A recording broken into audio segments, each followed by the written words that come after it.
Hello, everyone. Hello. So my name is Dasan Ahanu, and I am the 2023 Piedmont Laureate.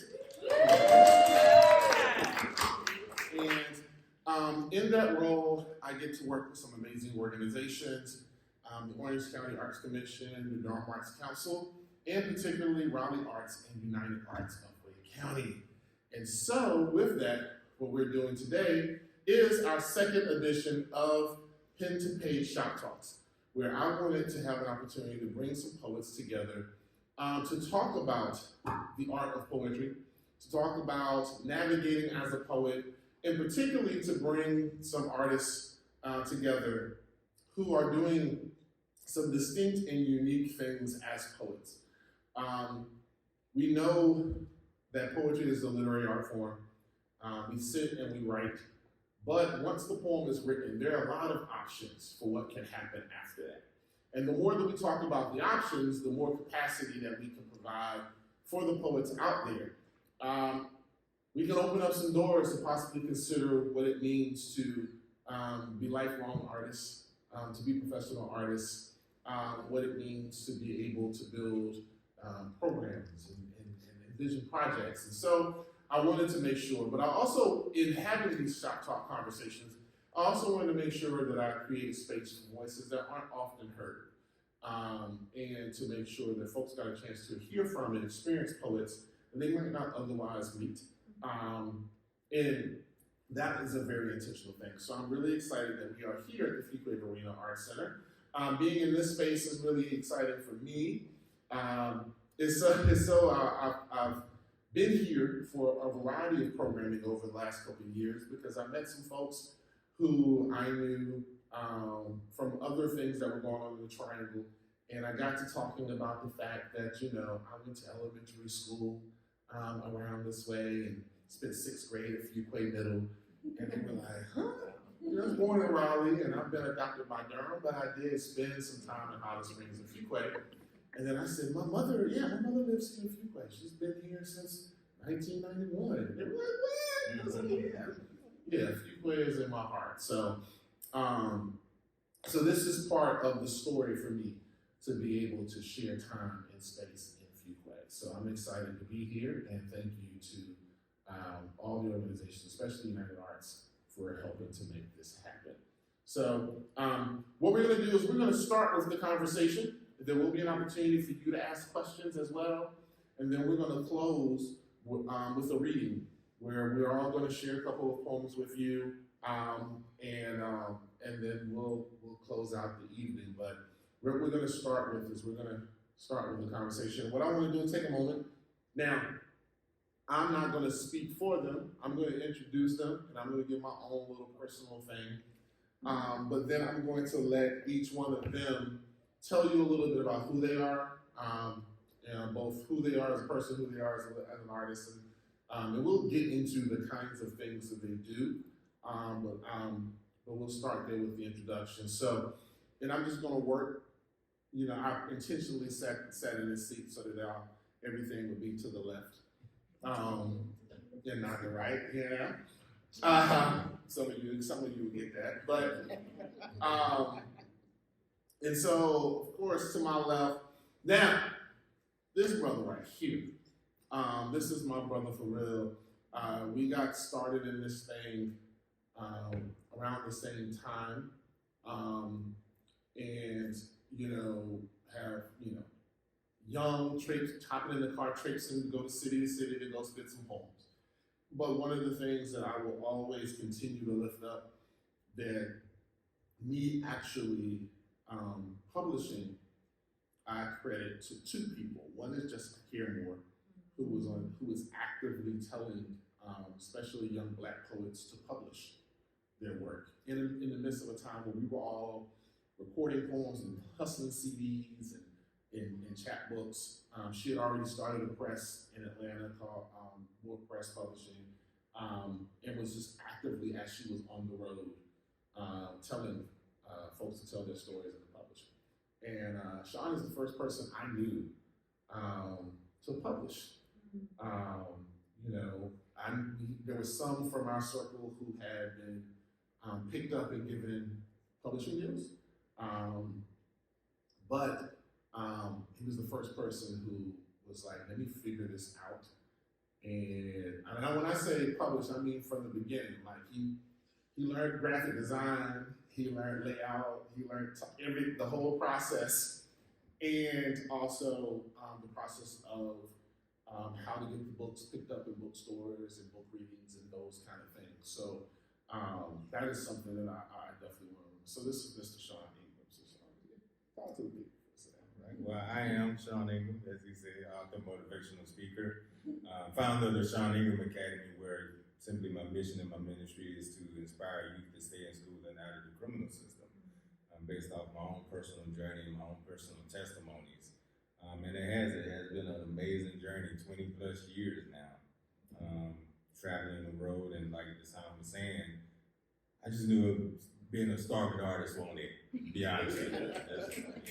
We say we was traveling and on E, we had a crazy story where we was going to St. Louis and we ran out of gas on the side of the road. I don't know whose fault it was. Somebody was asleep, man. We stopped at the store to gas up, but being tired, we didn't put no gas in it, right? We're just blessed that.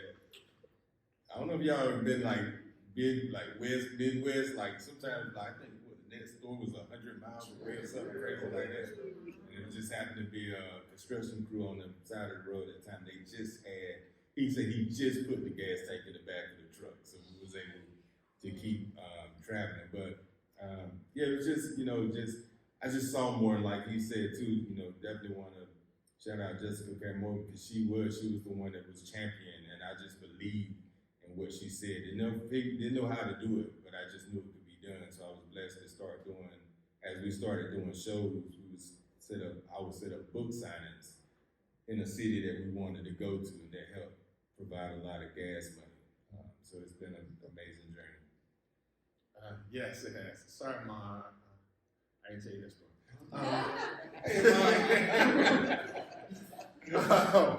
Next is Lauren Bullock, and I met Lauren as a student at UNC who was heavily involved both in the community in Chapel Hill, but also on campus, helping to start the poetry organization on campus, being involved with a youth organization based in Chapel Hill called the Sacrificial Poets.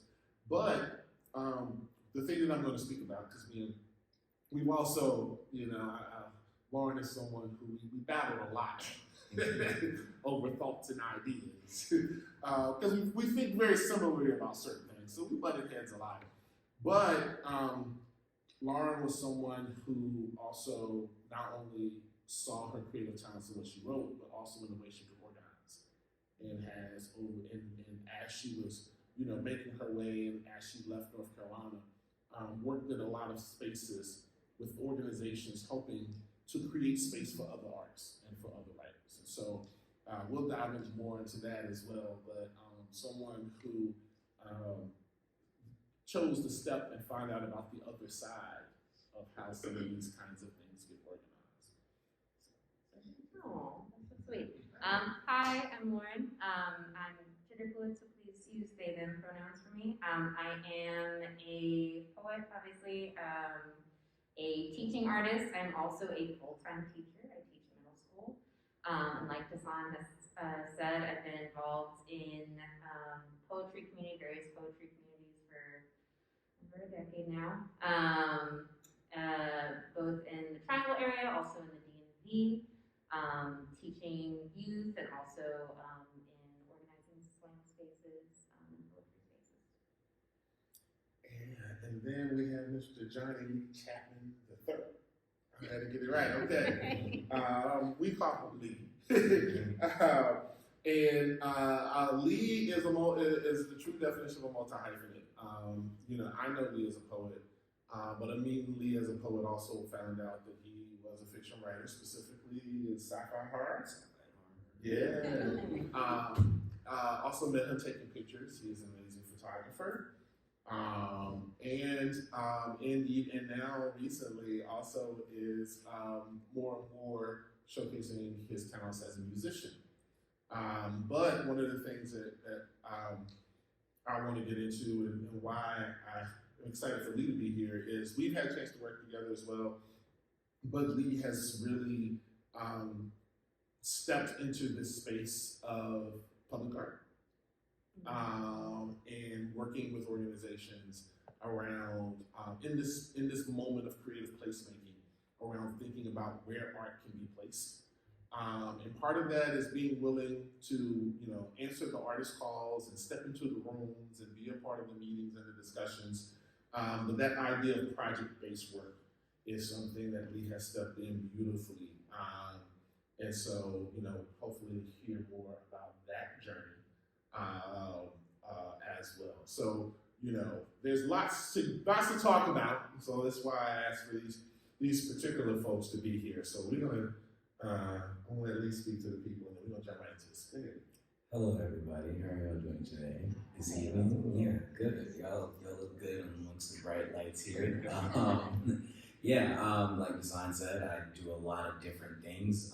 My part-time job is being a dental hygienist, so make sure that you are flossing this evening. It will make your next visit so much better, and your hygienist. We will thank you so much. I'm also born and raised in Fuquay, Verena, so it is really cool to be back here. Like, anybody know where the Kennebec Airfield is? Yeah, I grew up in that neighborhood right across from it where, Sunny Skies used to be a butcher shop. There you go, some Fuquay history for you. Yeah, exactly. So it is really cool to be back here, sharing some insights, and we'll talk about some public art and projects and things like that are in the works right now. So the first thing I want to talk about is and ask you is not how you right now. What when do you create? Right? When do you create? And what's necessary for you to create? So that's the first question.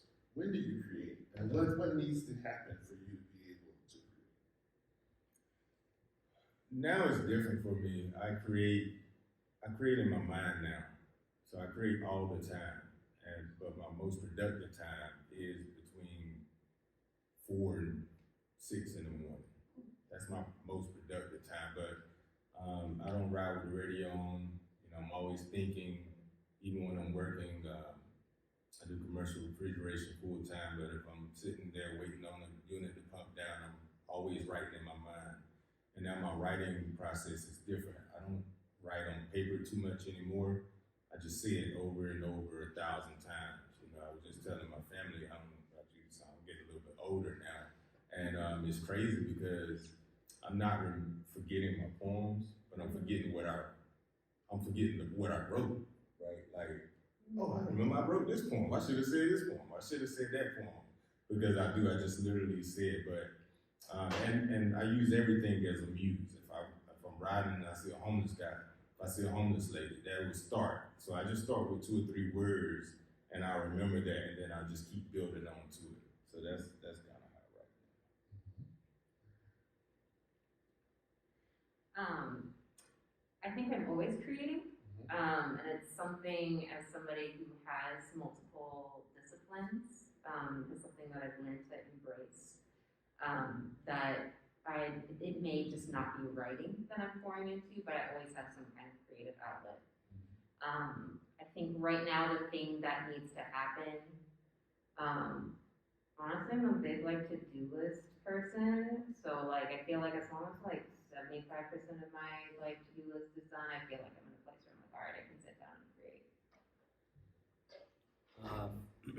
For me, I think time-wise, early morning.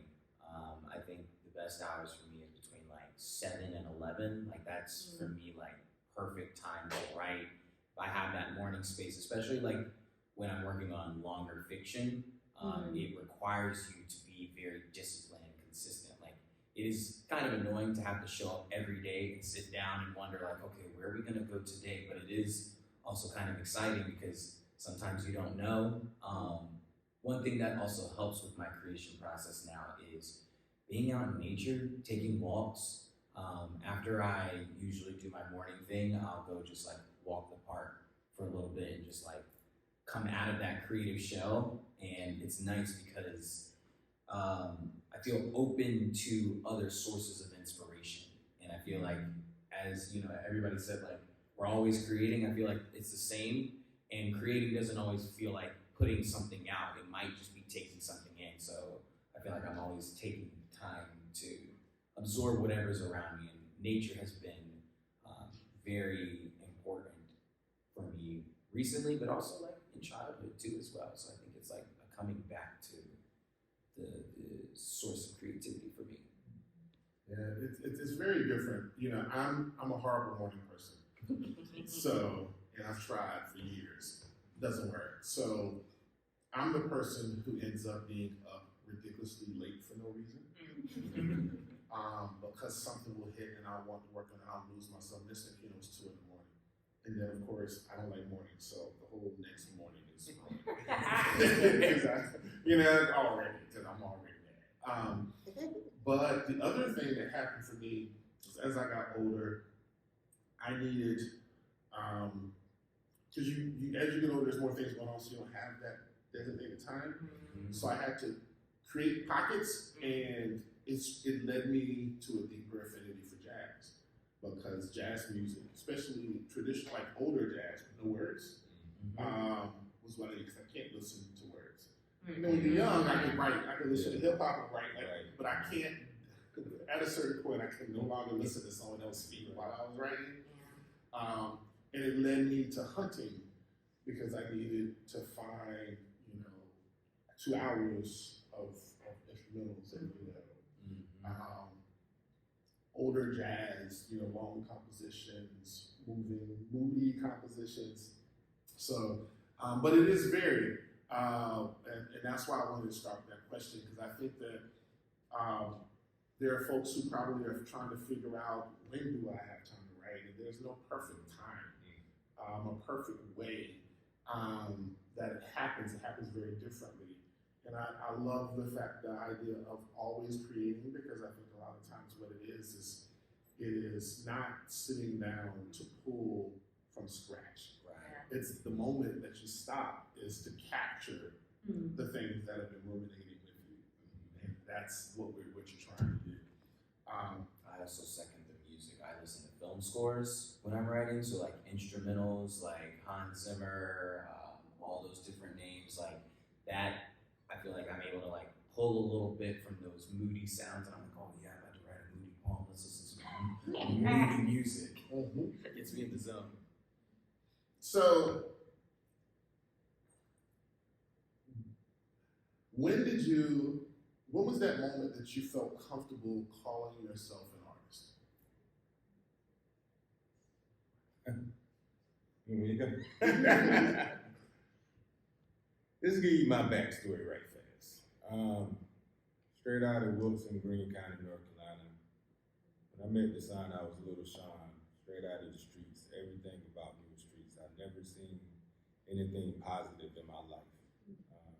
The only reason I went to the venue, I lost a bet with a girl and went to a venue with her. I walked in and I saw Langston Fuse in the sign stand on the stage. And honestly, that was the wackiest, craziest thing. I was like, I ain't doing that. But she knew I was a writer. And so, because that was my release, that was my childhood thing with the mental health and everything that I was going through. And these brothers hugged me. I lost the bet, I said a poem. Homeless guy outside said, hey man, you made me want to get back up again. So God kind of started shifting, and I saw something positive. I've never seen, you know, black people in a room together talking about peace and appreciate you and all these things. So I said this poem that I wrote. It was called Daddy Stop the Cycle, a little bit of it, and they clapped. And it was a positive feel that I had. And then, like I said, Fuse and Dasan just kind of took me under their wings and just, really carried me. And when I started traveling with them, it was probably a while until I believed that I was a real artist. I'll be honest with you, because like I said, it was a whole different world for me, but I knew God had given me a gift, but I just didn't understand. So traveling with these guys, and then when my name, because back in the days, like you start out, right? You start out like honestly on the bottom. You don't feature none of that until you season. I mean, it was a whole process that we had to go through, and it could be years, like literally. And so I think my first feature where I got to feature, without the sign and fuse, I was like, oh man, I must have made it, right? So I think that's when the artistry came, and that's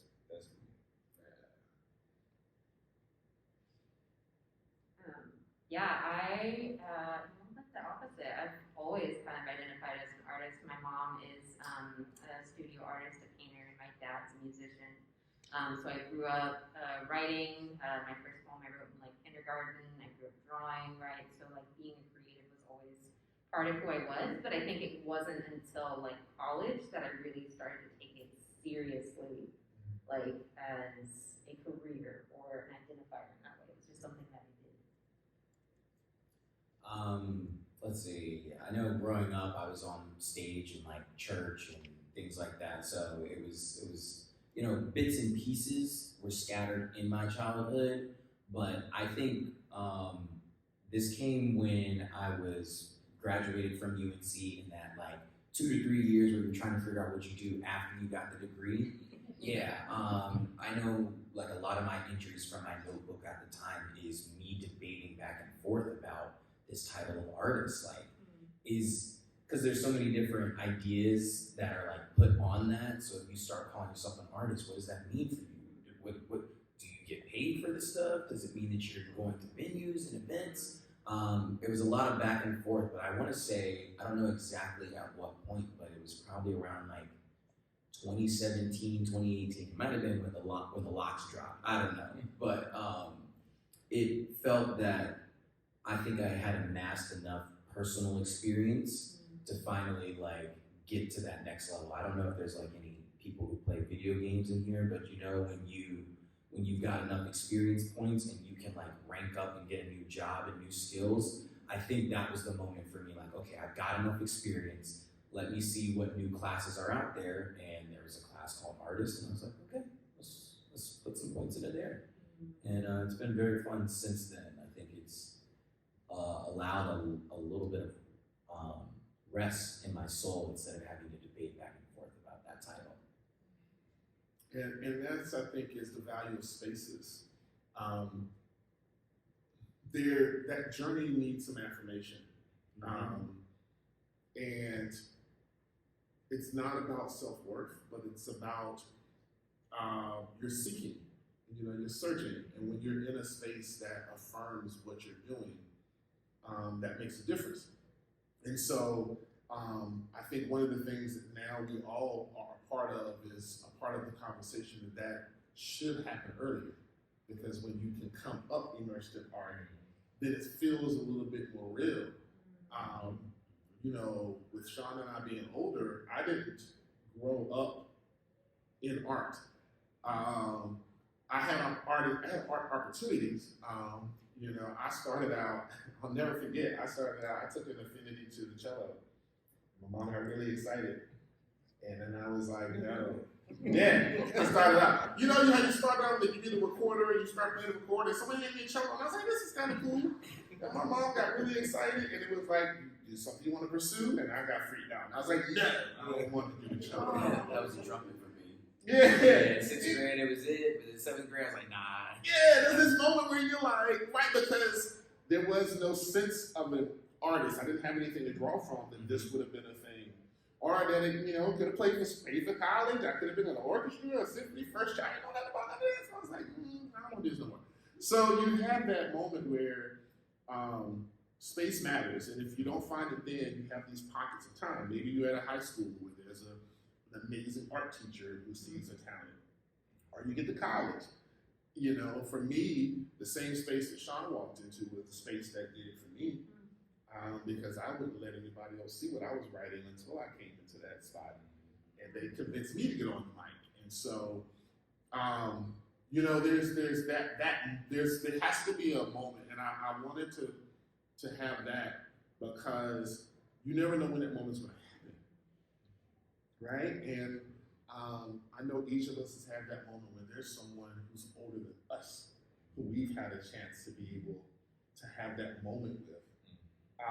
Because they, because you have to be at a place, both, it has to be one of those things, I feel like, tell me, like just jump in, where what's happening inside matches with like a space that says that what you're feeling isn't weird or awkward, or that you're not off, like that it's an actual thing, that then says, okay, this is the moment I'm going to lean into it. I think it's believing. I think it's believing, because what my problem was, I just didn't believe. And it is crazy because even since the 9th grade, I had teachers that pushed me. They was like, bro, you got a gift. Like my English teacher, I mean, he made me so mad. I was like, bro, what is wrong with you? Like, why don't you write me a poem? Why don't you write me a poem? And I didn't understand what he was trying to cultivate. And I pushed away from him because, like I said, my mindset was just totally different. So I had people who believed in the gift, and they would put me on stage, and I was doing stage plays back then, but it was just something that I would do because my teacher wanted me to do it. One of the community teachers, Miss Sutton, she just wanted me to do it. They just, because their fight for me was just to get out of the streets. Like, and even my English teacher, he told me, he said, listen, you're very, very good at football. I will never forget it. It was my 12th grade year. He said, trust me, you are. You probably could go to college and play football.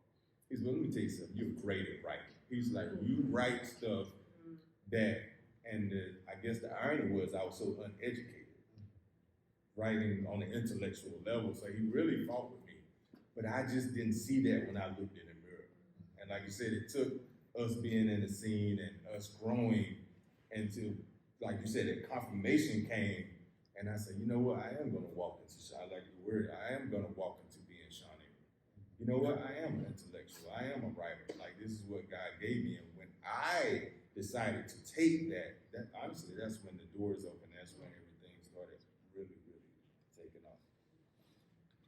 Similar. I think my parents go back. There's this program at UNC where I attended school called Summer Bridge, and it basically brought you into the school and you took 2 courses, English and either a math or a science. And we had a presentation in English where we had to do a speech, and I did some speech, and my teacher told my parents after that, like, your son is a brilliant speaker. And when I heard that, or when they heard that, they were like, okay, it's time for you. But I'm like, yeah, give me my participation badge, and I'm moving on. But it wasn't until 3 to 4 years later when I went to an open mic, the Wordsmiths open mic, my senior year. So again, 4 years have passed. I've been writing on like Tumblr, if anybody's familiar with Tumblr. And shout out to Matt Taylor. Because Matt Taylor was one of a fellow friend of mine and poet. After I did a performance at that open mic, he was like, it's about time you've said what you've been writing on the internet. So it's about time you finally put your voice to the microphone as opposed to just keeping it concealed. And I think from that point on, it was like, okay, hearing that validation from somebody who I also respected as a poet and an artist kind of gave me that. And, validation and affirmation are 2 different things. So I think it was more of an affirming statement saying that we see that you've shared, and I'm going to tell you that I want to hear more what you have to say. And that pushed me to say, okay, well, I'll show up to another mic. I don't know what I'll say there, but I can at least show up. I got chills that you said that about wordsmiths. Absolutely. I think one of the things too that moment feels so dramatic for all of us as folks who are performance folks who are in performance, right? Is because, right, like you can write for yourself or you can like share it or publish it, but until you get to that moment where you're like in front of a mic, in front of people who are not thinking about their reactions, right? They're just reacting and you're watching in real time, right? That's a different kind of validation that you can't, or a different kind of self-actualization that you can't get in any other space. So it feels very dramatic. Yeah, I think that's very true. And it's one of the things that I really value about even walking into the classroom to teach, that I feel, and I also feel that y'all can tell me this, I feel like that's where some of the tension lies. Mm-hmm. That Poetry is a thing that starts with you on a page. And publishing a poem or having someone read a poem and then reacting to it is a particular kind of thing. But that moment of vulnerability and connection that happens in real time is a different kind of thing that you have to be willing to lean into. And I think some of the tension between page and stage gets put on the poetry, but I think it's actually about that level of vulnerability. And the dynamic of watching someone lean into it and not feeling like you can. And I think that's where the tension is. Because it's a leap. It's a leap of faith. And I think that the more, but I also feel like this is one of the other things about having this conversation, and the people that I'm having this conversation with is I think the more that those of us who also perform say we understand that, I think the better we can get to it. Because I think the conversation around the tension has happened too much from on the side of the folks who don't. Right. As opposed, and the folks who do are kind of placed as seemingly having this whole other mindset around what it is, as opposed to us recognizing that, no, we understand the journey here. We understand that there's a thing, but that there isn't really a division. There is a journey, and it is a thing that you have to kind of get to be okay with. And some folks have, it's a gauntlet in some regard. Yeah, definitely is. I know, and I try to be mindful of that.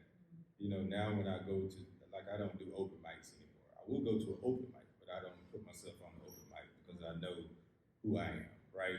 And people think, oh man, you think you're somebody. And I said, no, because I remember when I was starting out and somebody killed the stage, you don't want to go behind it. You know what I'm saying? So a lot of times, I'm sure some of you have been to some shows that I just pop up at. I said, no, just put me at the end because I understand the mindset.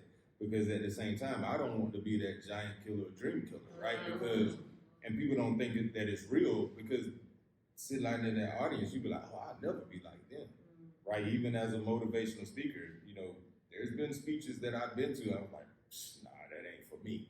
I had to grow into that also. So now I'm just trying to be mindful, and that's why for me it is about encouraging. It's about, letting people know about that process, that journey to say, no, you got to say this thing a million times. Like win, lose, or draw, you got to get on that stage. You talking about stage fright. I remember the first page I had, I was like, and people don't know I'm dyslexic, right? So I can barely read as it is, like even my own working. So it's, but it's that journey of keep getting up there, keep getting up there. But I just try to be mindful that I do remember that feeling. Because when I came in, like I said, I was first of all not even expected to be a spoken word artist or poet. And we had great people. Like some of the people that you see on TV now, we sat in a room just spitting poems all night long. And so here I am, this street guy, and I'll be honest with you, DMX made it okay for me. I don't know if y'all remember that era, because he was the first street dude who said a poem. And I was like, oh, I can say a poem now then. It was cool. He was like, you can't be a gangster and a poet. Like, I had that, that weird little thing going on. I was like, you a poet? No, I'm like, nah, But I had to give it. But, he made it okay for me. But we was around amazing poets. So it could very well be where your mindset is saying, I do this, but I don't know if I can do it like that. And it could deter people more than encourage people to get on the stage and go through that process. And try getting called on the mic after Dasan performs. Yeah, so you got some, people know. I think part of that tension too, kind of going back to what you were saying, is that a lot of, especially folks who don't perform, misunderstand what performance means. They think it's performative as opposed to hyper real. Where you're really getting into those emotions, but you're not acting, you're not faking it. Some folks do, but like great poets do not, right? And so I think there's that misunderstanding of, oh, you're just like acting out your work. And no, you're not, you're in the moment. Yeah, I think it's, one of the analogies I think of is like when you watch someone, that moment where you are like rich in faith and there are people around you who feel like that you've been able to inspire them, and then but you look to a pastor and go, but I'm not that, right? And and the difference between the two is that person's time and effort and work in holding and commanding that space, right? And we overlook the fact that that is that's a craft in itself. Yes. And so it's not a deficiency on your part that you're not that. You could be, but there's a level of work that it takes, right? Any one of us can offer a word, but the person who does it regularly has put time in to be able to do it regularly. It's like a muscle. Like when like if you hone that muscle, how you perform is going to be different than someone who's recreationally going to, and I think that's important because, and one of the other things I want to pose to you, I had someone have a conversation with me. They had went and performed, and they were hesitant. They were talking to me about their trepidation, but their trepidation was because they felt like they had to perform a particular way, and it didn't feel good. And so the conversation I ended up having with them was that there also isn't a way that you have to do this thing. And I feel like that also is a misconception, that there's a particular way that it has to be. And so one of my things about this conversation is that what you're hearing different people from different backgrounds who all share this art, but all have their own distinct voice. So if you see us performing, what I hope happens is that you don't believe that you have to emulate it, but that it should make you lean into your own voice. And it was so interesting to have this person say that to me because she was really stuck. And part of it was not the fact that she did it, it was how it felt when she did. Like her body immediately said, this isn't what we're supposed to be doing. Yeah. So I say that to say, okay, so then talk to me a little bit, and then we're going to move this conversation forward to some of the work that you do, to getting comfortable with that voice.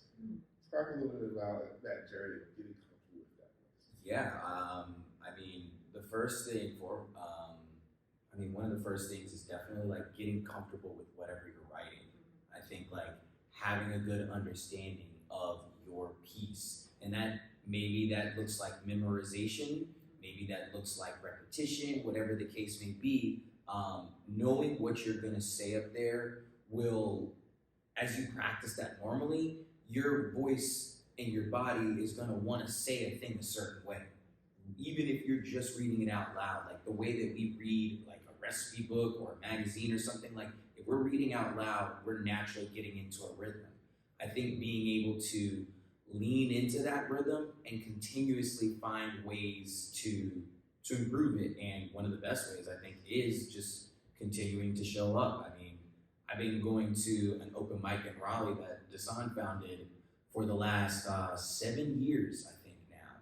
So 7 years, almost like maybe they meet every Wednesday. So imagine 52 weeks minus a couple of holidays. So let's say about 40 Wednesdays, showing up to that for 7 years. Even if you go up there and you just do like a meh poem, or it's something that really isn't like striking your heart, you're still going up there. You're still having a feeling of what is it like to stand, to know the placement of the microphone, to know how loud or how quiet you're gonna get. Like you start to really, you gotta spend time with your voice.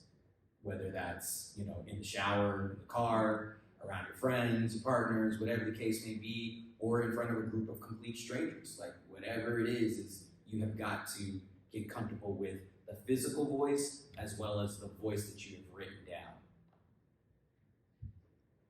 Yeah, I would say the number one, which I think like it's such a cliche and some people are like, but like is to read a lot, or like listen to different types of poets, right? I think one of the biggest tells of like a very young in the scene poet is when you're like, ah, yeah, they sound exactly like so and so. You're like, that's probably who you listen to. So like listening, reading a wide variety can help to break out of sounding like a particular voice. And one of the biggest things that helped me was experimenting, right? Just trying a bunch of different types of poems, trying a different types of performance styles, because if you stick with the one, right, then you may assume that's your style, but then, you know, there's such a variety of things that you can try. So experimentation. And I think just embodying.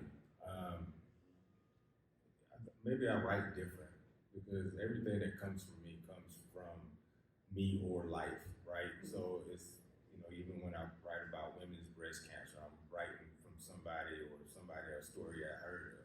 So I try to embody this person, this woman who's going through these things and what these changes are. So when I deliver that, I think writing, but I also think delivering. How do I deliver that? And that has come from acting classes. I was blessed to, you know, get with Herman Jones real early in my life too, who taught me how to bring words to life. He would put us on the stage with just a microphone and he would have us read monologues. So there's a lot of things that I think about even in my creative process. I think the end first, right? And then when I'm creating, I say, how do we deliver this? And then having people around you who would tell you, right? They tell you, they say, hey, you know, like my wife, she would tell me all the time, you need to slow down. You need to slow down. And I mean, I'm 15, 20 years into it now. Like, hey, you know what I mean? Like, and then I was like, all right, let's slow down. So I have went back. Even now, it's funny, you know, sitting beside the sign, but I will say, you know, I said, well, how do I want to end up? Because, you know, we've been doing it a long time, and I'm reaching 46, and I don't have the energy, and I can't holler it. I came down with sarcoidosis a couple of years ago, so I have to switch up, in a sense, like Tiger Woods, my swinging style. So I said, you know what, I don't want to be like a mixture of Dasan and Women's Storm. I don't know if y'all know Women's Storm. But Women's Storm would say a poem, and you would not even know she was saying a poem. Like, she would really talk it. And I was like, because now it's about the intellect, it's about the delivering. Now I want you to hear what I'm saying. So now for me, it's not so much about performing anymore, but really educating. So I want you to really hear me. Even with my stage plays, I want people to really understand what I'm trying, the message that I'm trying to deliver. But I would sit in the audience and I would watch the sign. I would watch views, and if you watch me, each poem is a different combination of what I believe this should be. So it's no style for me, it's just what this poem brings to life at that particular time. And you know, me, I'm every poet that I pretty much ever met along my entire journey, from 13 to Dry Fish to Design to, I mean, everybody. So I just kind of learn, and I'm a student of what I do.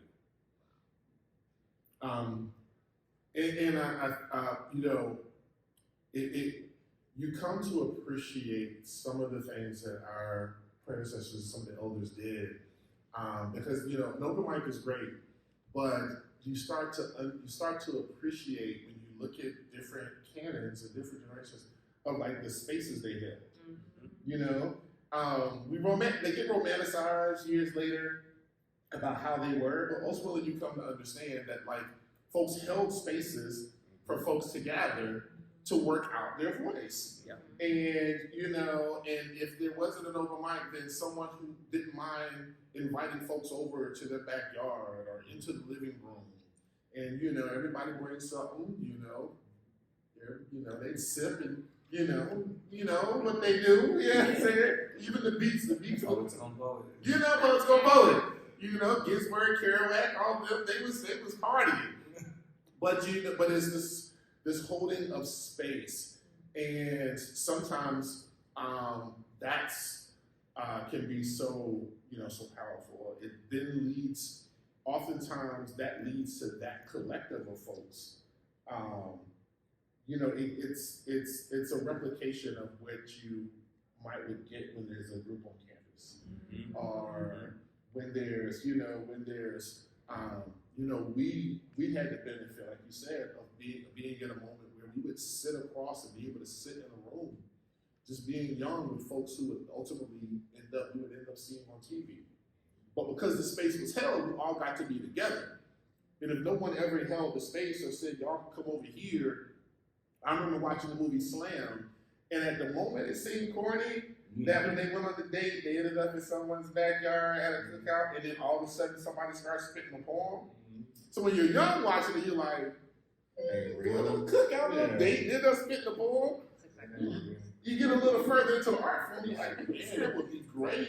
You know what I'm saying? It'd be great on a Friday to go somewhere and spit some poems for some folks. Because you can't, you don't, what if there's not a Wednesday night? What if it's once a month? Like, the difference between being able to share your voice once a month to being able to share it 3 times or twice a month is huge.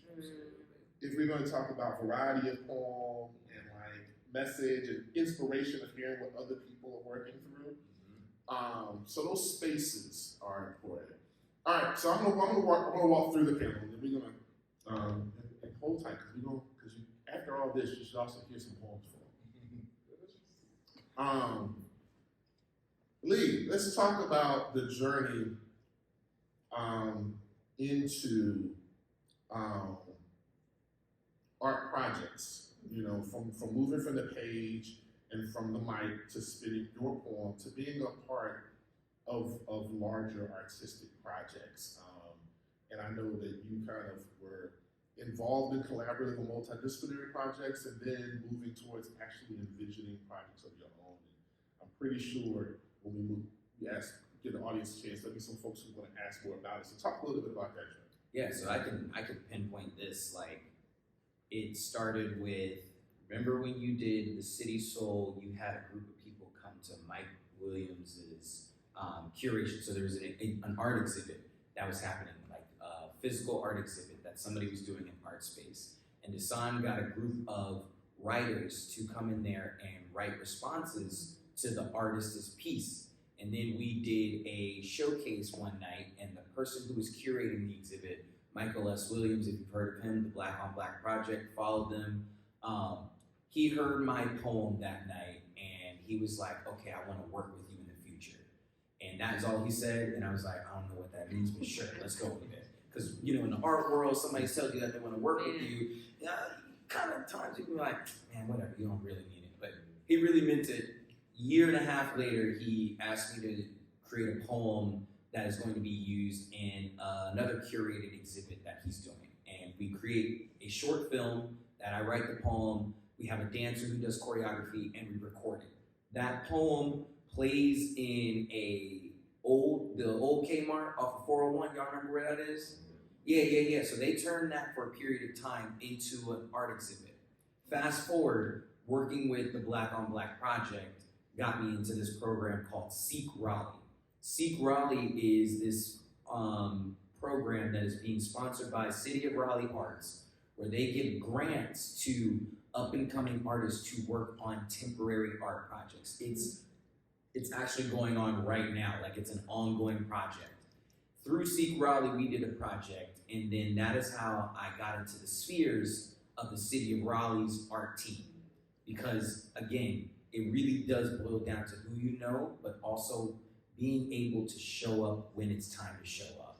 Because I could have just done any other poem at that exhibit and may not have gotten the attention of Mike. Or maybe we did something at Seek Raleigh and it didn't catch the eye of the people in the City of Raleigh. Because in 2021, somebody reached out to me and was like, hey, we're doing some permanent public art at Dix Park and we would just want you to, at least apply.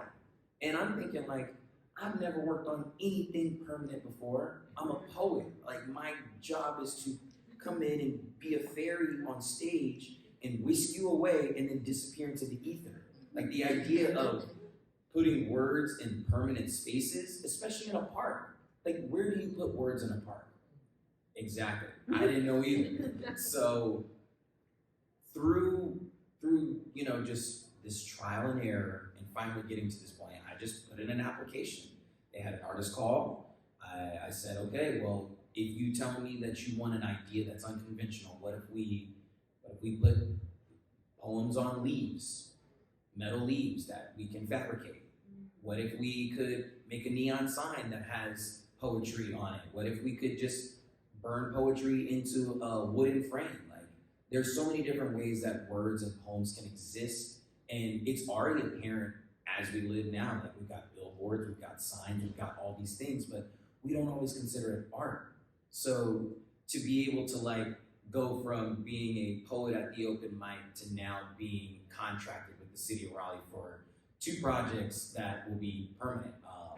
There's Dick's Park, where we're working on creating poetry for the new play plaza that's going on, and I'm also working on a separate project that we are doing 19 bus stations all down New Bern Avenue, from downtown Raleigh all the way to the Walmart on 64 when you're going to Nightdale. So all down that block, those bus stations are gonna have poetry and art that I've created with collaboration with graphic designers, artists, and a team of like Raleigh's Department of Transportation. So it's been a journey, but I can still to this day make the definite trajectory, and it really does, again, boil down to showing up when it's time to show up, and the people who are in your sphere and in your circle, they are the people who can be the rings to the ladder that allow you to climb higher. And as I'm at this point, I'm also like, okay, I've got this experience as a public artist. I'm trying to get my friends paid. I don't know if y'all know, but Raleigh is a finalist for a Bloomberg Philanthropic public art process right now. So we might get $1 million to do some public art here. So how do we equip, creating space, and how do we equip the next generation so that they can take my pioneering journey and go even farther than me? So yeah, that's the journey so far. Okay, so this is why we have these conversations, y'all. Lauren. Remember that thing that you said about following up somebody? Okay. The thing that we talk about this a lot, but I want you to talk about it from your perspective, is that one of the things that is possible is that and I want to raise this point before I let you go, is that the transferability of the skills from one side to the other. And your journey as an organizer is what I want you to talk about how you were able to use the same skill sets that drive you as an artist to be able to work as an organizer and as an administrator. Because one other outlet for continuing to keep yourself immersed in this thing you love is to also work on the other side of it. So talk a little bit about that journey for you. Yeah, it is funny to think about. So as I mentioned, like college at UNC was kind of where I started to take myself as like an artist seriously. And coincidentally, right, that was also a place where you had SACCO, so you had like Kane, Will, right? You had Dasan, right? You had all these folks, CJ, who were artists and also organizers and also teachers. And so I didn't know that wasn't normal. I thought that's just how it was.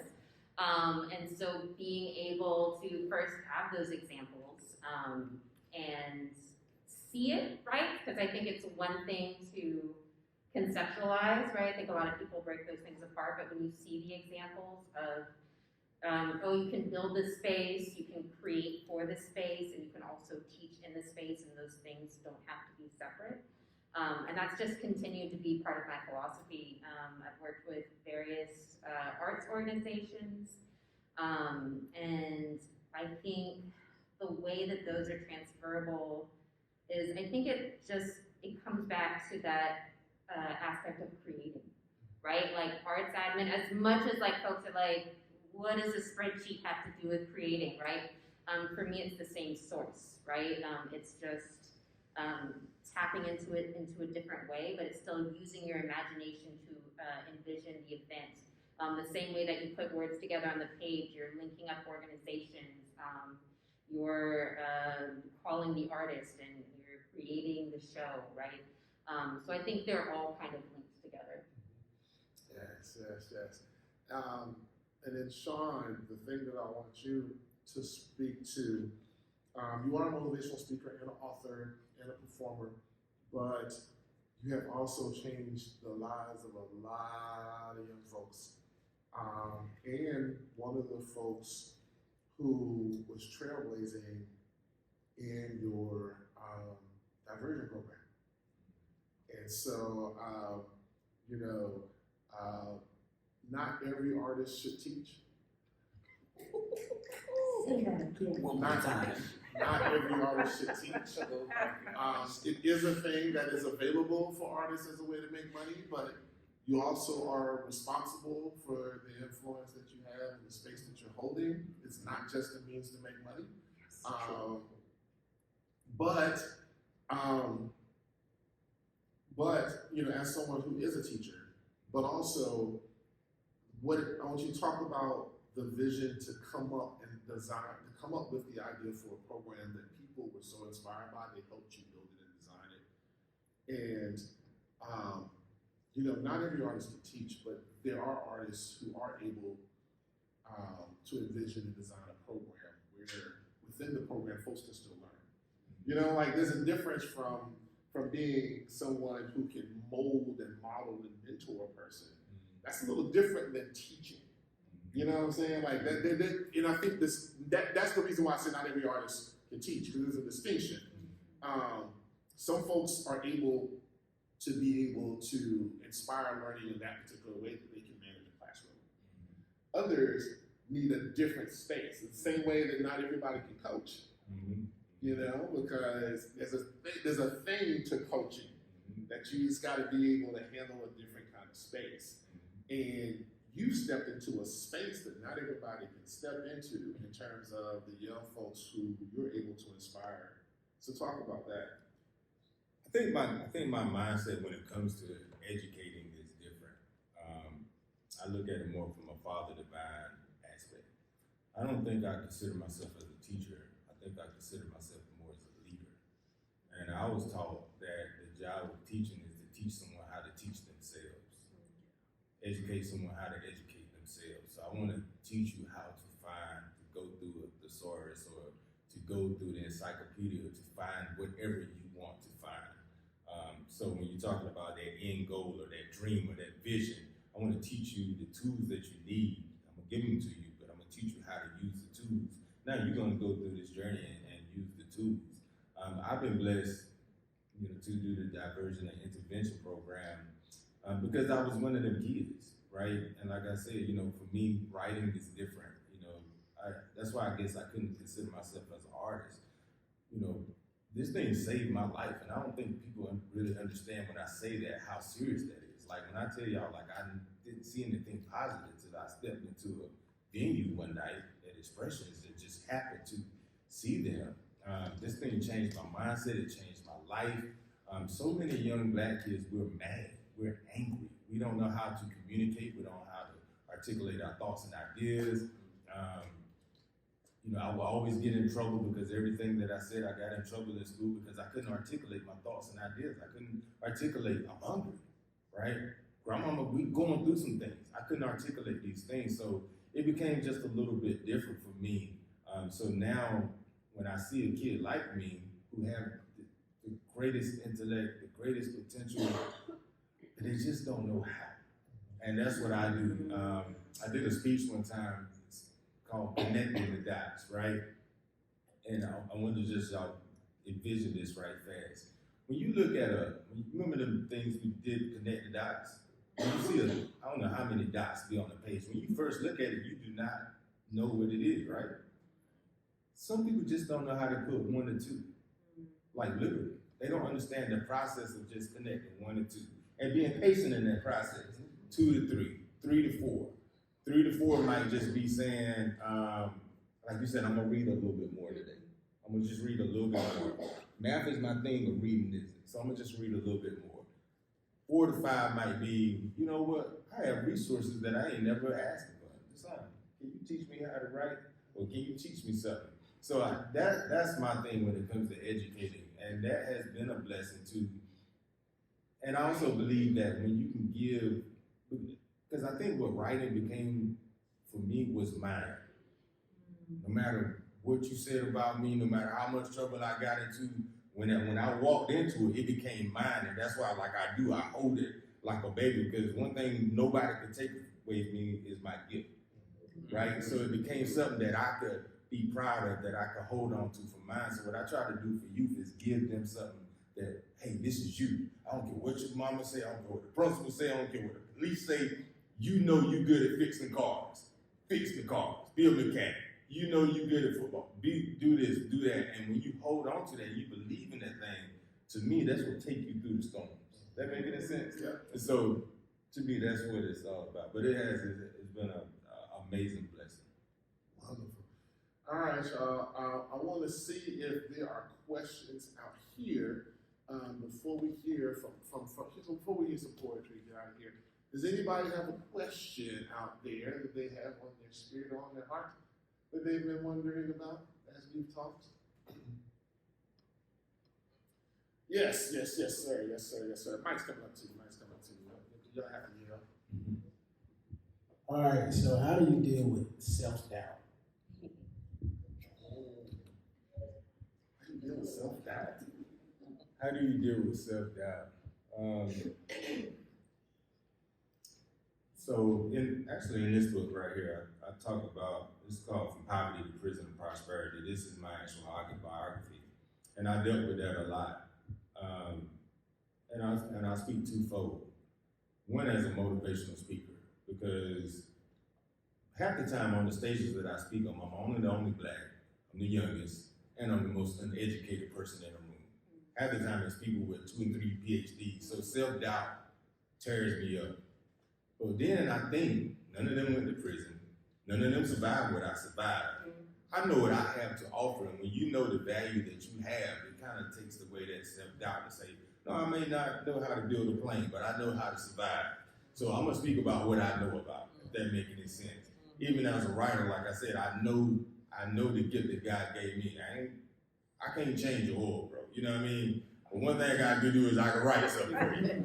So I know who Sean Ingram is, and you know, and sometimes it's gonna come across as arrogant, and I understand that. You know, I'm learning how to, you know, I'll just say it right fast. One thing my grandmama said a long time ago, and I didn't understand what she said. She said, you know, God, like, come on, we always talk about God. She was like, when you know God, that's all you're gonna want to talk about, right?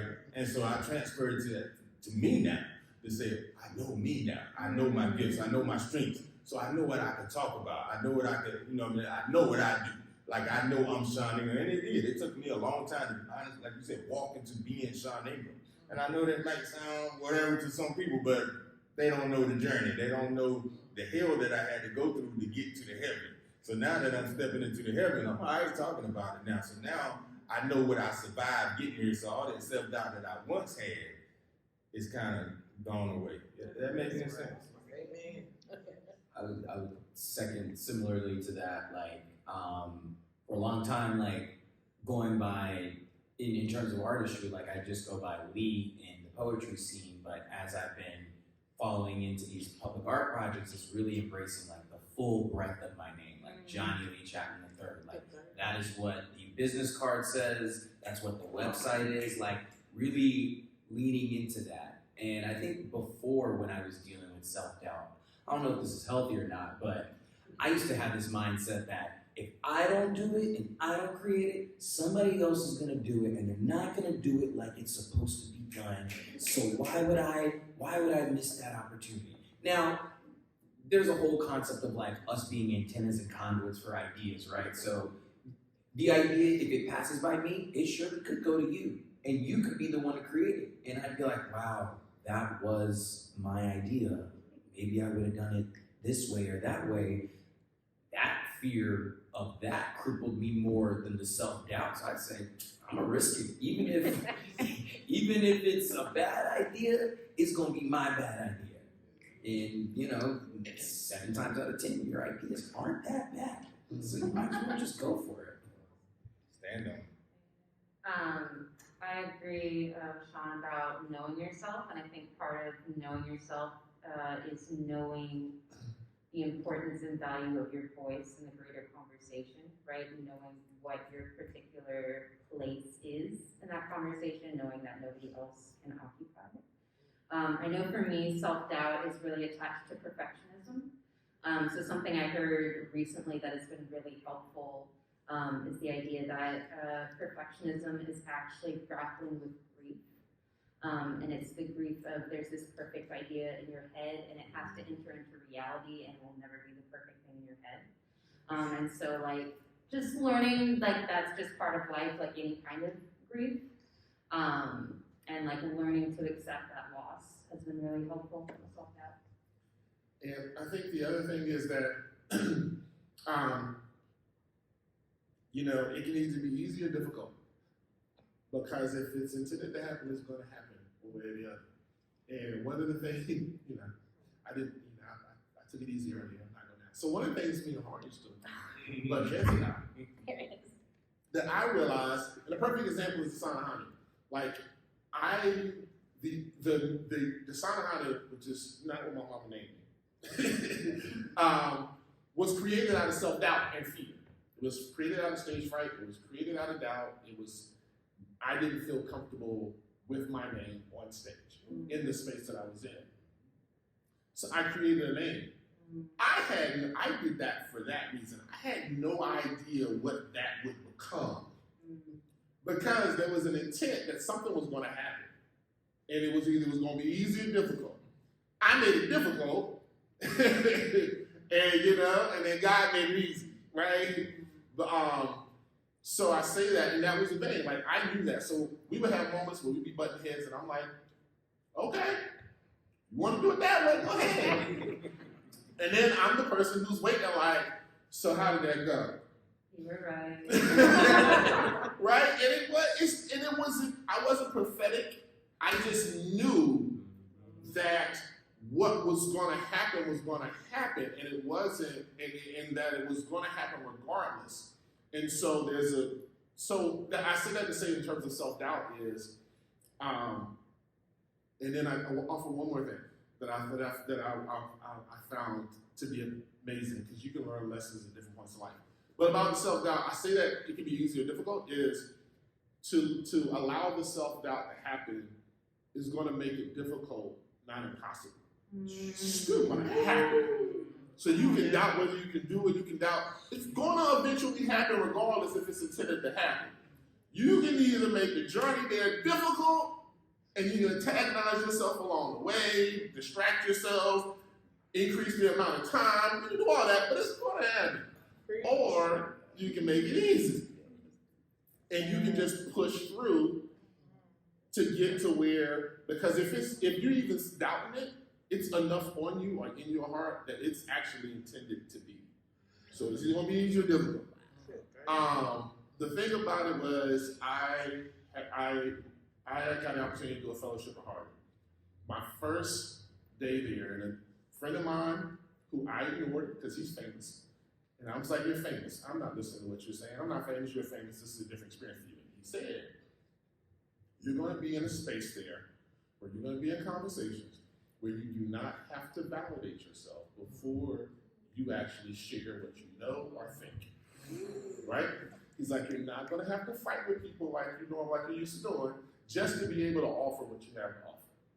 And I was like, whatever. And, you know, I mean, he said it with, you know, a lot more colloquial language, you know, because it's the home. But he was just like, you ain't got to put up with that. Like, you're not. There are 2 weeks. I'm watching this conversation. I called him immediately after, and I'm watching folks do this thing where I'm watching people who do not agree with each other. But I'm watching the dance.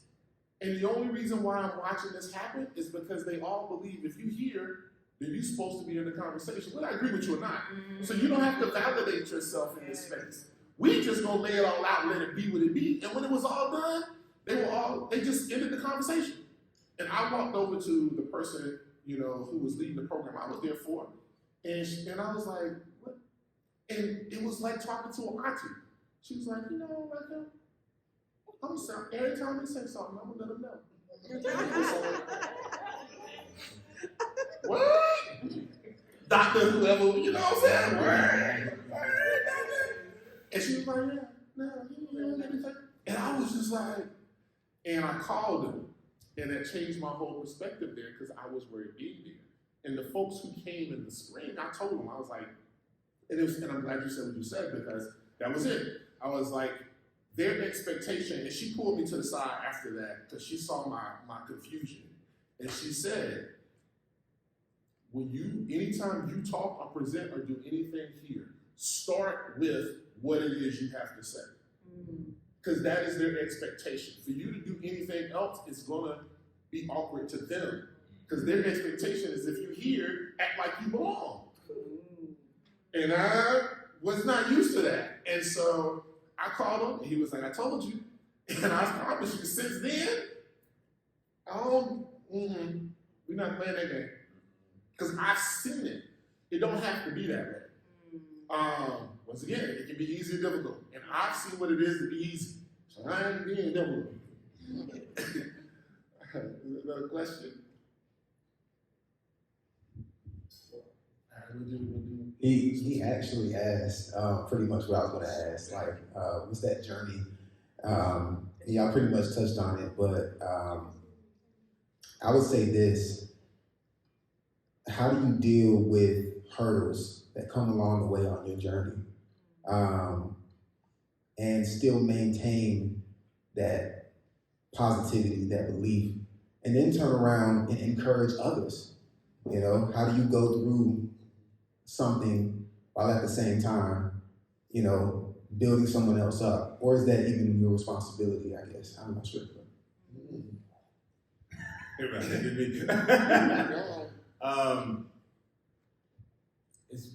It's when I knew it's what God created me to do.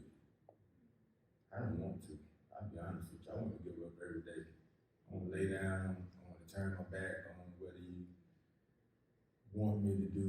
But I know, you know, I used to have this saying say, God missioned Noah to build the ark.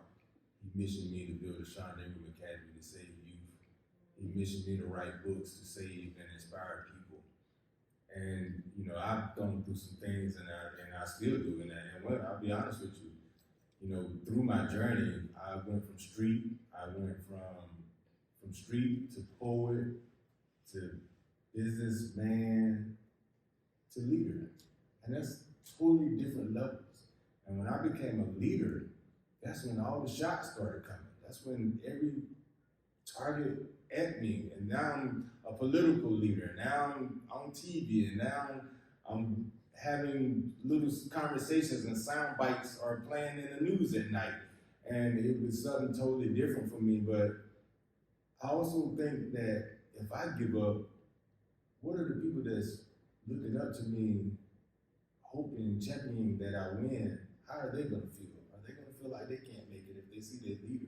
I mean, imagine if you saw Muhammad Ali give up in a fight, then what would be the champ, right? And so I think about those things, and I'm a competitor. I think that's what my teacher knew at a young age. Like, I'm a natural competitor. Like I said, I was a football player, so I'm a winner. Like, I'm not gonna lose. Like, in my mind, that's my mindset. Like, you can break my knee, you can whatever, but in my mind, I'm gonna win. I'm like Jordan with the flu. Like, I'm gonna play. Like, I'm gonna win. And so that's my mindset. But I know what my gift, like writing and stuff, that's a great thing. But then I pinpointed what my true gift is. And my true gift is resilience. Because when I think about my entire life, that's what God gave me, was the gift to be resilient. And like I said, it's like Harriet. Harriet didn't have to go back for all them other people. She made it. Think about it. She made it. So when you're going through that journey, to go back, that's part of what your journey is for. Not just you. It's like, it ain't just for me now. Like, I'm building the legacy, the brand. I mean, Dasan, I tell you, like, I had my name on the back of my truck in the 90s, like, because I saw a vision, right? Like, and listen, P. Diddy and all them, cool, no doubt. But ain't now one of them ever sent me a check for wearing their clothes, right? So when I learned how to brand self and create our vision, I mean, like Lee was saying, like, that's, you know, I smiled. I don't know if y'all saw me, but he said something and I smiled, and I was like, because those are the doors that we broke down. I was at Congress door. I was at City Council's door. I was at the United Arts door. Like, no, give us a chance, because as young black people, we didn't have a voice back then. We were just honestly maybe go in our back living rooms and our backyards. And I was like, no, like we should be public too, and we should be getting paid for it. You know what I mean? Like, so a lot of the things that I fought, I mean, I got shot down, but I knew it was for a greater cause. So now to sit beside him and hear, like, okay, it's finally happened. This is in the mid-90s, like late 90s, that we fought for these things. So in full circle, I said, okay, it was worth it. All the slander, all the, everything was worth it, because now the platform has been built. Yeah, that was great. I think what I'll say is also, I feel the hurdles and the pitfalls. Like, when it happens, I'm gonna soak in that. Like, I for me personally, like, I need to experience all that feeling that I'm experiencing when I'm in my low points. Because if I don't give myself the room to acknowledge that low point, then I'm not gonna, and I don't have to let the world know that I'm acknowledging my low points either. It can just be between me and my notebook. And taking a step out of that low point and maybe going back and doing a workshop or teaching some kids how to write poetry, like seeing that influence that you're saying, like seeing that impact that somebody comes up and says, oh, look what I wrote. Like, you never know what the person who you're teaching is going to teach you.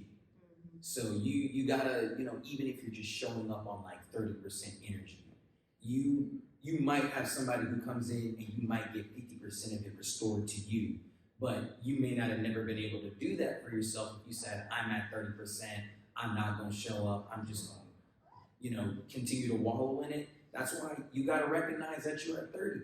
You'll never know where you stand on the percentage unless you take inventory and take stock. But after you've taken stock, you got to do something with it. Even if you only got like one clip on you and you got to go all the way across the world, like you got to do what you got to do, and you never know what along your journey. Again, video games, right? Like, you don't start out with your full party, do you? Exactly. So you got to go on the journey, and sometimes that there's going to be a moment where you reach the massive hurdle, and then there's going to be that person, the savior, whatever it is going to be for you, who's going to pop in and is going to assist you and help you. So you got to be open to, I think this also goes into self-doubt, is that it doesn't always have to be you who gets you out of the doubt. Like, you gotta do the work, but somebody might come along and give you the push, or give you the skill, or throw the ladder to you. So don't think that just because it's something that you're dealing with, that the solution is always going to come from you. The work's going to come from you, but the solution might come from somebody else. So don't shut yourself off too long. I think one of the things that I've learned in dealing with hurdles is being intentional about making space for rest. And I use the word rest on purpose, not stopping, not quitting, not sleeping, resting, right? Restorative rest. You cannot show up, you cannot get over the hurdles if you're burned out, right? And I think that's a lot of the advice we get in like our very hyper-capitalistic society, is just like, just like barrel through, right? But like, you can't show up as your best, you can't be there for that student, right? You can't be there to motivate if you are burnt out, right? So knowing what that means for you, right? Is like trying to overcome that hurdle. Is there creative rest you need? Is there mental rest? Is there social rest? Is there spiritual rest, right? Really getting to know yourself and knowing how to restore yourself so that you're at 100% to overcome that hurdle. Yes. Two quick things. One, I've been saying this for years. The reward for good work is more work. Right?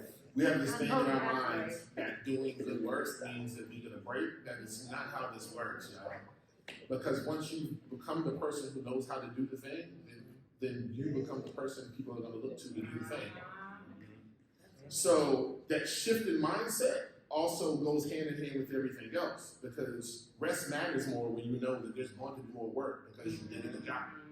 right? Self-care matters more when you know that you showing up and showing out means you're going to have to show up again. Walking with a purpose and believing that you've been given a gift means that you're going to be given opportunity at some point. So, like that's the first thing. The reward for good work is more work, right? All of us have seen this in the jobs. Like you wonder why you get stuff and somebody else didn't get stuff, even if they're in a position higher than you, because everybody knows who's actually going to do it properly, regardless of title. Everybody knows. And sometimes you're the only person who doesn't know why everybody keeps making you do it. Right? Including the person with the title. Right? That person knows why you want me. Nah, let me see. Oh, you know what I think we should do? We should probably ask like they know. And so to everybody else, you're the person like, oh, you want me to do this? Another thing to do. Everybody else knows you're the only person who actually gonna do it right. So the reward for good work is more. That's the first thing. Second thing is that we talk about, back to that self-doubt and confidence, we hear people talk about being equipped for a thing. The only way to be equipped, you have to build a repository of understanding. And that includes the hurdles, right? Like, it's hard for a master, I don't think you'll meet a master mechanic who ain't never broke nothing, right? Because what you watching out for? You know what I'm saying? Until something has gone wrong, you're lucky. Pretty much. Right? Because you don't know what wrong looks like, so you don't know what to avoid. Right? You don't have any sense. Folks who are masters at a thing not only know how to do the thing, but they also know how to anticipate the ways it can go wrong. And you only do that. So this idea of safe to fail, people get that really wrong.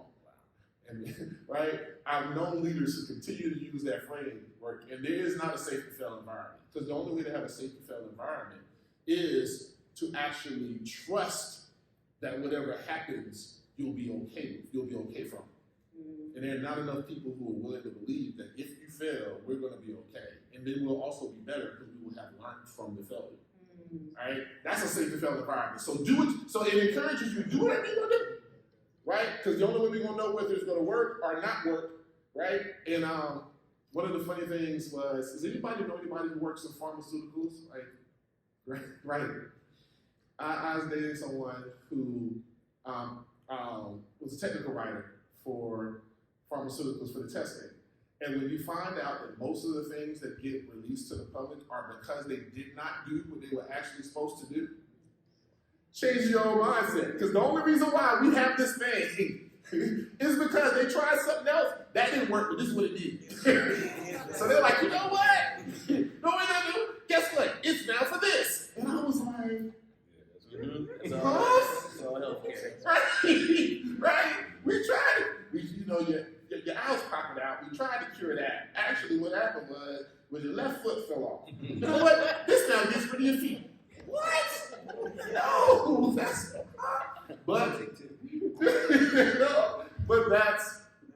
that's the thing. It's like understanding that so I'm much to say you have to create a safe to fail environment for yourself.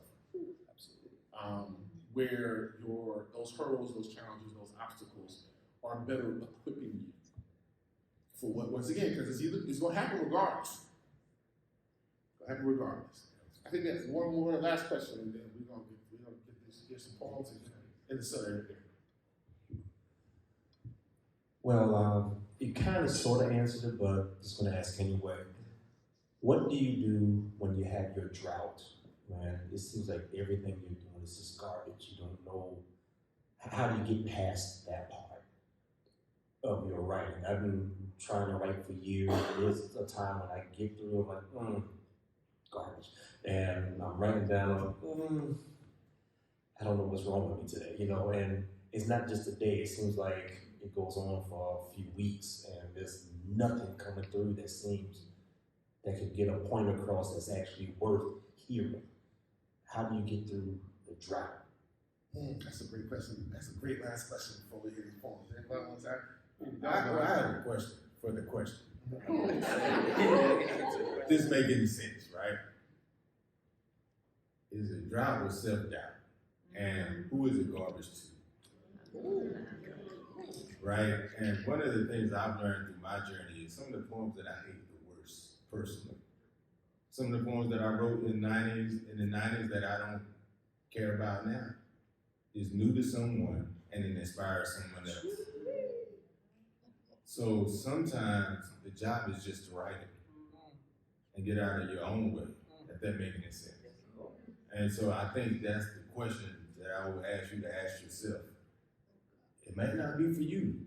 It might be for somebody else. Sometimes our job is just to put it out there, right? It's like, like the saying say, our job is just to do it, let him add the increase. You know what I mean? So that would be my suggestion. So for Lee and Lauren, in response to this question, I'm going to ask y'all a question. So, no, I'm going to ask y'all a question because here's the reason why. Because this leads to, because I honestly don't know what else, I don't have too much to add up to what Sean just said because I totally agree. But there's an additional thing that I hear a lot that I think relates. And it starts with another adage. And I never thought until I got this age that I have all these adages. but I have all of a sudden, now I got adages. Oh, goodness. Well, she's known me since I had an anecdote for everything. But here's the thing. It's always easier to work with a puzzle than a blank canvas. Right? And the blank canvas is also what gives us great anxiety. So the reason why I paused to ask y'all a question, especially, is about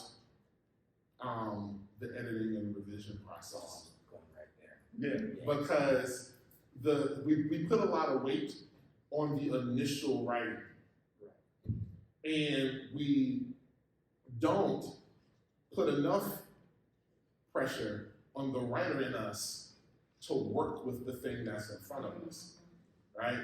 There's this expectation it's supposed to come out like it's supposed to, but if that's the case, we're not writing. And we romanticize the vessel a lot, the vessel that pours through us. We love that. We love that idea. You know what I'm saying? It's just the muse came down and it gave it to us and we gave it to y'all and it was just beautiful and perfect. Every once in a while. But we're writers and we're creative, so there's the work of it. And in addition to so I wanted to offer in addition, and I want y'all to speak to that, the value of it and the way you see your work changing as you dig into it. Because honestly, everything you're looking for is probably in that work. It just hasn't been worked enough to get to where you need it to be. I think what you're wrestling with is, and then I'm gonna stop adaging. I just made that. You have an expectation that is actually a destination. Right? You have an expectation that's actually a destination. And shifting that will shift how the work looks. Because it might supposed to all look like that. But it won't look like that when you get done with it. Right? So it's actually a destination that you have, which is what should happen. You should have a sense of what it should be. It doesn't mean, and then it begins, so then the work is to work it until it gets there. And so can y'all both talk, because I know, and also because I've had conversations and I've been involved with y'all in the editing process. So yeah, talk about that. I want to first say that there's nothing wrong with droughts.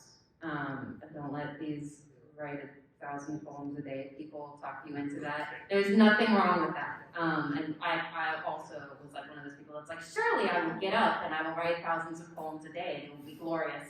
It's okay for you to have droughts. And sometimes we just need to hear that. I think, so a couple quotes come to mind. Is it Ernest Hemingway that says, write drunk, edit sober? Right? So you don't have to literally do that, but the idea behind that is it doesn't actually really matter what you write initially, just get it out there, right? That is your job. That is the job of the first draft. That's actually what I tell my students. It's a first draft. Your first draft is never your final draft. It's not going to be a perfect draft. That's not its job. Its job is to be a first draft. If it's trying to do something else, it's getting outside of its lane, right? So its job is to be, right, that first draft.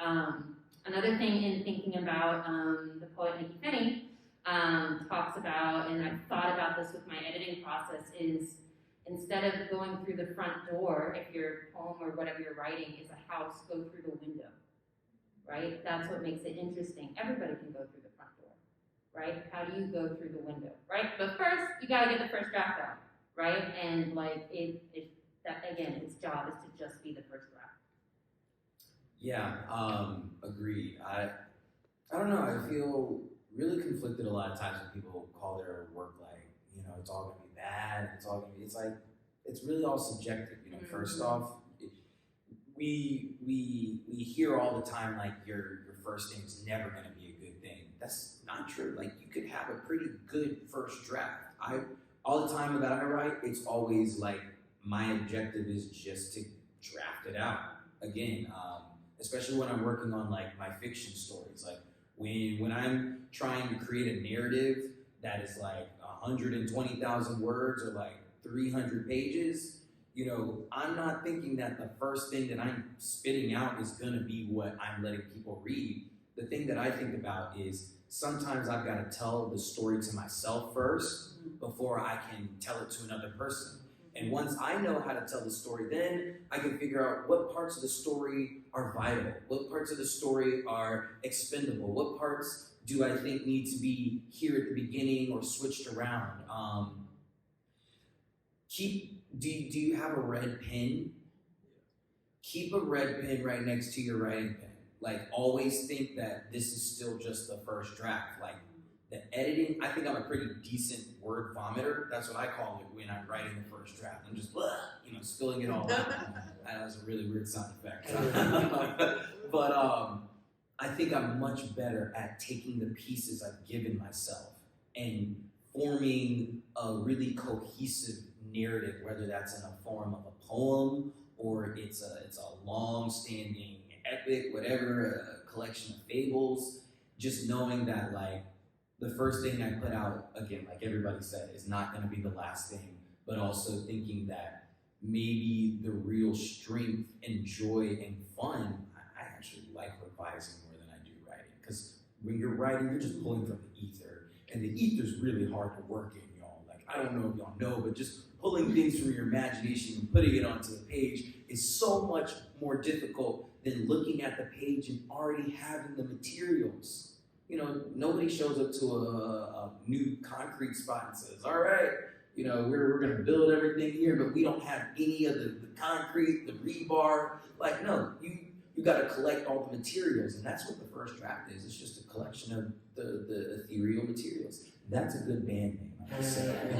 Welcome to the ethereal materials. I add one more thing, because that's what you're talking, it reminded me. Also, it's okay to switch up what you're writing or the method you're writing. That's something I do a lot.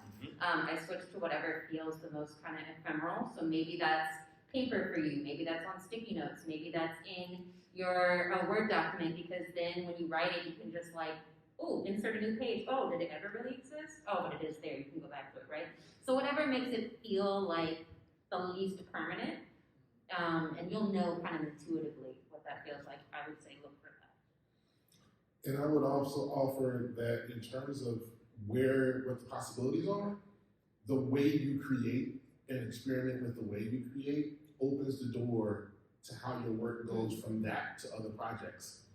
Because the way you create, because also what's also could be is that what you're looking at might not need more of you, it might need more art. You know, like what you have isn't a finished poem or what it is part of a thing. None of these things, the value of being an artist is that we do not operate in the literal. That's the one thing we can't ever let go of. We do not have to play by the rules, right? We don't. Honestly, we're one of the only examples of not doing so that exists in our society. Part of the thing that happens is that the world makes us think we have to play within the rules, but we're not intended to. And so a lot of the things that we love that got created is because of the moments where the rules got broken. Because they're not intended. Like, they are intended for us as people, to varying extents. But they're not intended for us as artists. None of these rules are intended for us as artists, right? And most of them get in the way. Who wants to, I think now, so what we're gonna do to close out is we're gonna hear a couple pieces from each person. Who wants to start? What is this ether you speak of? I want to know. Oh. That's a very good question. All right. So there's a couple of things. Remember when Sean was talking about writing from life? So part of the ether, so if you think about, here's go back to the analogy. Here's a great way to think about it. There's you, right? And from you out are levels of things that are happening. At a certain point, you're going to stop being able to see them, but that doesn't mean they don't exist. So so this idea of the ethereal or the ether is the understanding that there are things around you that have an impact and an influence that you're not going to always see because your natural scope of sight is only so far, right? So part of that idea of what I said, we don't exist in the literal, because the literal is this, right? The idea of the literal is what everyone can see. For us, that inspiration and where we pull from is not just that. Actually, our calling is to pull, because possibility is beyond what we can see, right? That's what we know. What we come about is what's possible. And so that ether, that idea of that is just that recognition. And the journey is that you don't know, so you can only try. You can only experiment. You can only push. You can only anticipate. You can guess. You can feel. You can hope. Like, in writing, these things are abstractions, which are these things that we all know, but we only understand based on our experience. Like love. Like we all think we have an understanding of what love is, but all of our definitions of love are about our experiences of love. Faith, hope, courage. Like these are abstractions. We only know them based on how we understand them. Right. Which means if there's 30 people in the room and there's 30 understandings of a word, and that word is way bigger than what we think it is. Right? So like that's the thing that when you think about it. So just think about that. Like the idea of the scope of what's around you increasing, but that it doesn't stop when you can't see. And that we all operate that way. Yeah.